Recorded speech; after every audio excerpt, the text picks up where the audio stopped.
kali ini kita akan membahas tentang kontrak dalam proyek. Ya.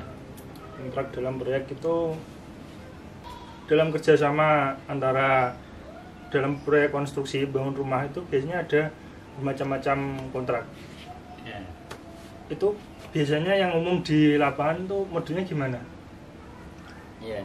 Dalam proyek itu kan biasanya kan melibatkan ada unsur arsitek, ada kontraktor, ada arsitek biasanya kan kalau itu berbentuk biro misalnya konsultan perencana, nanti ada konsultan pengawas juga. Nah, kalau untuk rumah tinggal kebanyakan sih cuma disimpelkan kan, cuma arsitek perencana sekaligus sebagai pengawas, kemudian sama kontraktor. Nah, dalam hal ini kontraktor biasanya dia kontraktor yang melaksanakan fisiknya, yang borong lah kalau bahasa mudahnya. Terus bentuk kerjasamanya biasanya gimana itu antara pemilik rumah dengan kontraktor? Nah, biasanya kan kontraktor kan ya dia melakukan kontrak dengan sang pemilik rumah itu berdasarkan yang kesepakatan kan, misalnya dari kontraktor nanti bikin namanya rencana anggaran biaya, nanti diajukan ke pemilik rumah. Nah, nanti dari kontrak yang disepakati tadi dibuatlah kontrak kerja untuk kesepakatan. Nah, itu ada yang model kontraknya itu ada model kontrak yang harga udah fix di depan, misalkan ini rumah ini habis 1 juta. Nah, itu tanda tangan dengan spek seperti ini. Nah, itu udah kesepakatan, berarti nilai rumah ini 100 juta. Nah, tapi kadang namanya rumah kan ada tambah, ada kurang ini ya, itu biasanya juga dihitung, nanti dari kontraktornya ngitung tambahnya apa aja, nanti juga sebelum dikerjakan itu sepakati dulu ini setuju apa enggak. Kalau setuju berarti dikerjakan, enggak ya enggak, biasanya seperti itu kalau model kontrak yang fix. Kemudian ada yang satu lagi model cost and fee. Kalau cost and fee itu nanti kontraktornya dapatnya sesuai dengan total pengeluaran dia untuk pembelian material sama tenaga. Nanti dari kesepakatan misalkan untuk fee-nya 10% dari pengeluaran, berarti nanti dari kontraktor tadi setelah bertahap memberikan laporan, nota-notanya dikumpulkan, dilaporkan ke pemilik rumah habisnya berapa, jadi total pengeluaran tadi nanti kontraktornya dapat fee tadi. Terus kelemahan masing-masing sistem antara borongan dengan cost and fee itu apa? Kalau untuk borongan yang udah fix tadi kan pemilik rumah kan udah tinggal sedia uang yang udah disepakati tadi. Nah, itu yang plusnya kan udah siap-siap kan. Nah, untuk yang minusnya biasanya kan kalau kontraktor udah tanda tangan kontrak dengan nilai segitu, kemudian ternyata di lapangan misalnya kontraktor kan pinter-pinternya gimana ngecake istilahnya, dengan uang segitu harus bisa jadi. Otomatis biasanya nanti di kualitas bangunannya, mungkin dari spek materialnya mungkin yang dipas-paskan atau dikurangi lah. Kemudian tenaganya yang biasanya standarnya halus, ini mungkin biar cepat selesai, biar bayar tukangnya murah, dibuat kasar. Nah, itu kelemahannya di situ. Itu yang untuk cara ambil untungnya dari mengepres pekerjaan. Iya, biasanya dari margin kan, dari dia misalnya di RAB tadi penawaran untuk kerjaan ini segini ya, dia harus melaksanakan kan di bawahnya itu. Otomatis kan ya gimana cara ngepres pengeluaran tadi. Terus yang untuk sistem cost and fee? Nah, untuk cost and fee itu sebenarnya seperti lebih fleksibel karena ya emang, tapi tadi prinsip pertamanya ya kekeluargaan kan. Kalau nggak kekeluargaan, misalkan ada kecurigaan ya itu sama aja nggak bisa jalan kan, karena dari kontraktor udah cost and fee, nanti nota diserahkan semua, dilaporkan. Tapi kalau dari pemilik rumah nggak percaya kan bisa aja bilang itu notanya di markup dulu, tukangnya harusnya bayar segini, ternyata di laporan dibayar segini ya. Itu yang harus disepakati dulu. Emang istilahnya nggak ada dusta di antara kita lah gitu. Taunya nggak ada dusta itu bagaimana? Nah, itu transparansi ya. Artinya mungkin untuk pembelian material mungkin dari paling untuk mencegah prasangka itu mungkin pemilik rumah udah punya kenalan misalkan toko material sini ya, itu bisa kontraktornya nanti dipesan ini belinya di sini, otomatis kan meminimalkan kan pemilik tokonya udah kenal sama yang pemilik rumah. Nah itu udah bisa. Kemudian untuk pemilih material semua kan dari pemilik rumah bisa diajak ke tokonya sekalian untuk milih, kan udah tahu harganya seberapa, itunya berapa kan, jadi bisa diminimalkan itu. Dan juga sebelum dikerjakan kan, meskipun itu cost and fee kan biasanya kontraktor juga membuat RAB dulu kan. RAB usulan ya. Usulan, nah itu kan yang untuk acuan. Kalau emang untuk di pengerjaannya itu sesuai dengan spek-spek yang ada di RAB tadi ya, biasanya nggak ada perbedaan yang signifikan. Nah, kecuali kalau dari spek yang di RAB segitu tapi di kenyataan di lapangan pengen speknya naik, misalkan granit lantai di RAB harga 100.000 ternyata waktu jalan jadi 150, nah otomatis kan naik. Nah itu nanti kan bisa dilaporkan, ada keterangannya. Jadi walaupun cost and fee itu kita tidak belanja ngawur ya, harus ada hitungan sebelumnya. Ya, nah itu yang mungkin yang membedakan antara kontraktor yang memang dia kontraktor beneran dengan yang asal pemborong biasa. Mungkin kalau pemborong biasa dia nggak punya background pendidikan yang mumpuni istilahnya, mungkin dia cuma bisa ngerjakan kan, bisa aja wes tak belanja ya, akhirnya nanti membengkak tanpa kontrol kan. Nah, ya itu perlunya apa? Nyari kontraktor yang emang benar-benar punya basic pengalaman dan basic pendidikan. Misalnya saya cost and fee, saya ambil semen, jadi saya gabungkan trik borongan dengan cost and fee. Ya. Di spek rumah misalnya butuh semen 1.000, saya pesen di toko 1.000, tapi yang dipakai cuma 800, yang 200 saya jual, itu kan bisa. Misalnya ini cari celah ya. Untuk masalahnya yang jual itu dari pemilik rumahnya, dari tukang. Iya. Nah, ya itu kalau emang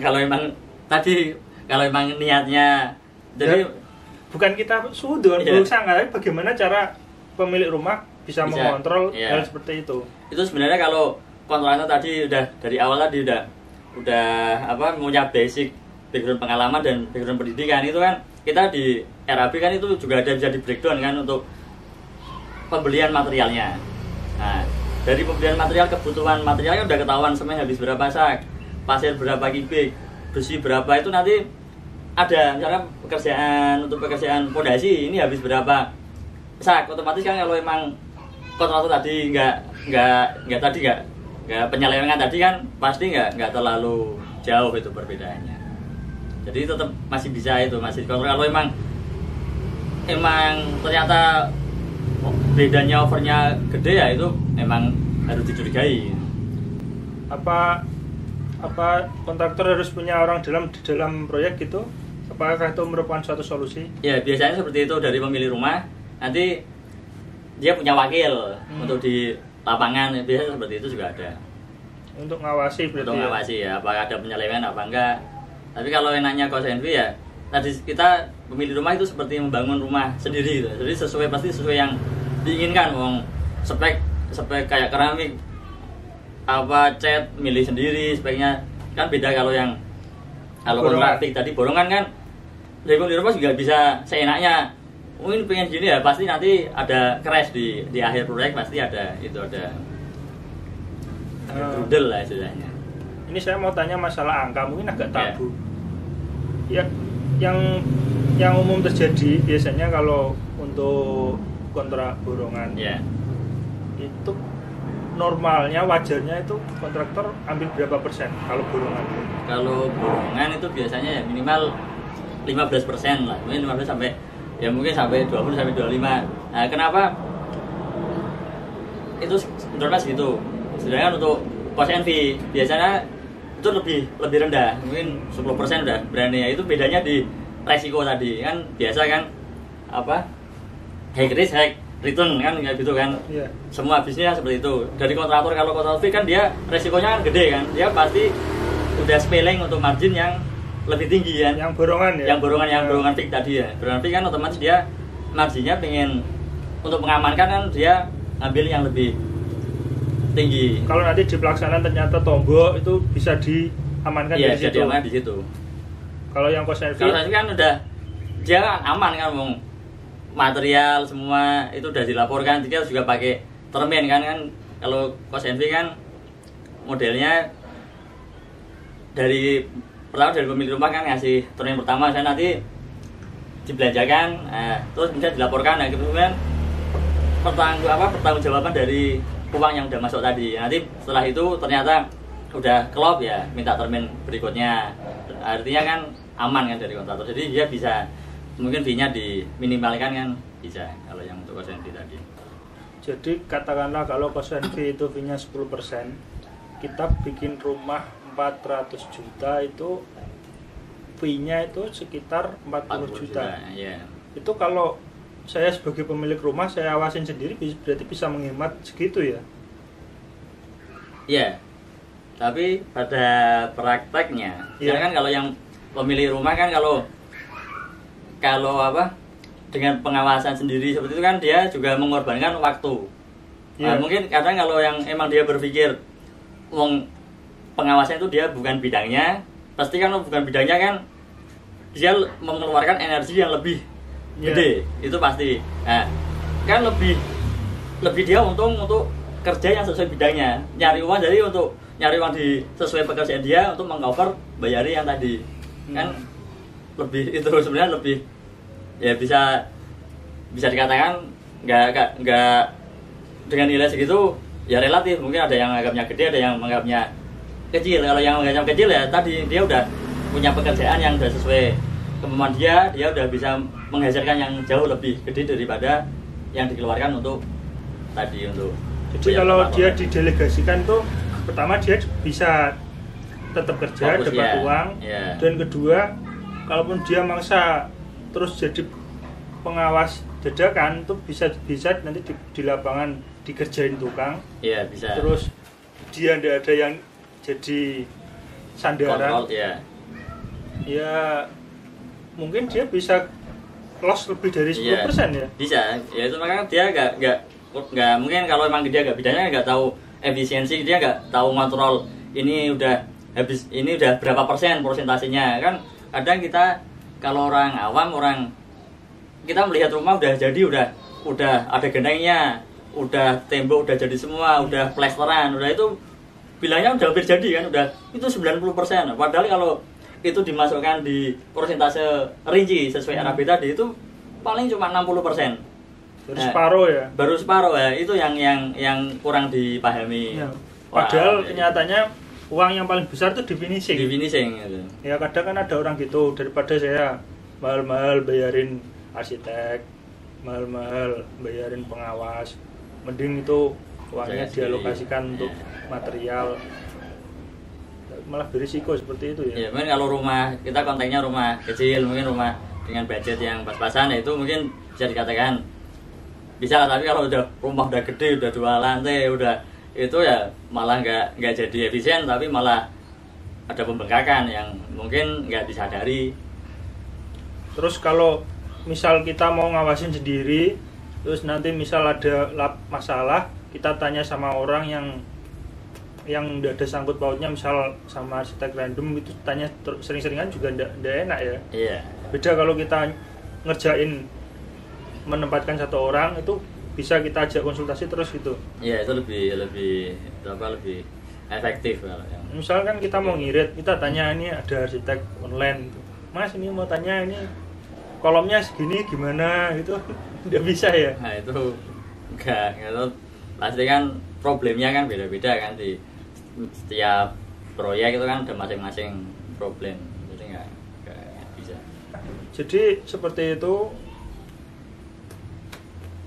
demi mundur 1 langkah untuk maju 10 langkah, atau maju 1 langkah mundur 10 langkah, itu balik lagi pada pilihan Bapak. Intinya serahkan pekerjaan pada ahlinya. Itu ya. Sampai bertemu lagi di episode selanjutnya. Ya, salam.